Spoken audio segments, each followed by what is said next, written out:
ইরানি পারমাণবিক স্থাপনায় হামলার কথা ভাবছেন ট্রাম্প। ইসরায়েলের সঙ্গে যৌথভাবে ইরানের পারমাণবিক স্থাপনাগুলোতে হামলা চালানোর কথা ভাবছেন মার্কিন প্রেসিডেন্ট ডোনাল্ড ট্রাম্প। বিবিসির যুক্তরাষ্ট্রভিত্তিক অংশীদার সিবিএস নিউজ এ তথ্য জানিয়েছে। সিবিএসের প্রতিবেদনে বলা হয়েছে, ফোর্দোর মতো গুরুত্বপূর্ণ পারমাণবিক কেন্দ্রগুলোও হামলার লক্ষ্য হতে পারে বলে জানিয়েছে বিষয়টির সঙ্গে সংশ্লিষ্ট একাধিক সূত্র। সূত্রগুলো বলছে, এই বিষয় নিয়ে হোয়াইট হাউসে অনুষ্ঠিত এক বৈঠকে আলোচনা হওয়ার কথা ছিল। কিন্তু ট্রাম্পের ঘনিষ্ঠ উপদেষ্টারা এ ব্যাপারে এখনও পূর্ণ ঐকমত্যে পৌঁছাতে পারেননি।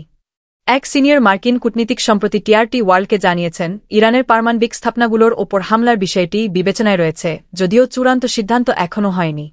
ওই কর্মকর্তা বলেন, এটা নিয়ে আলোচনা চলছে, তবে সিদ্ধান্তটা আমাদের নয়, হোয়াইট হাউস নেবে। এদিকে যুক্তরাষ্ট্রের প্রেসিডেন্ট ডোনাল্ড ট্রাম্প বলেছেন, আমরা ইরানের সর্বোচ্চ নেতাকে হত্যা করব না, অন্তত এখনই হত্যা নয়। আল জাজিরার খবরে হয়েছে, মঙ্গলবার প্রেসিডেন্ট ট্রাম্প সামাজিক যোগাযোগ মাধ্যমে ট্রুথ সোশ্যালে ইরানকে ঘিরে কয়েকটি পোস্ট করেছেন। এর একটিতে ট্রাম্প দাবি করেন, যুক্তরাষ্ট্র জানে ইরানের সর্বোচ্চ নেতা আয়াতুল্লাহ আলী খামেনি ঠিক কোথায় লুকিয়ে আছেন। ট্রাম্প লিখেছেন, তিনি খামেনি সহজলক্ষ্যে বস্তু, তবে যে জায়গায় আছেন নিরাপদ আছেন। আমরা তাকে অপসারণ, হত্যা করব না, অন্তত এখনই না। তিনি আরও বলেন, কিন্তু আমরা চাই না বেসামরিক নাগরিকদের ওপর বা মার্কিন সেনাদের লক্ষ্য করে ক্ষেপণাস্ত্র ছোড়া হোক। এরপর হুঁশিয়ারি দিয়ে ট্রাম্প যোগ করেন, আমাদের ধৈর্যের বাঁধ ভেঙে যাচ্ছে।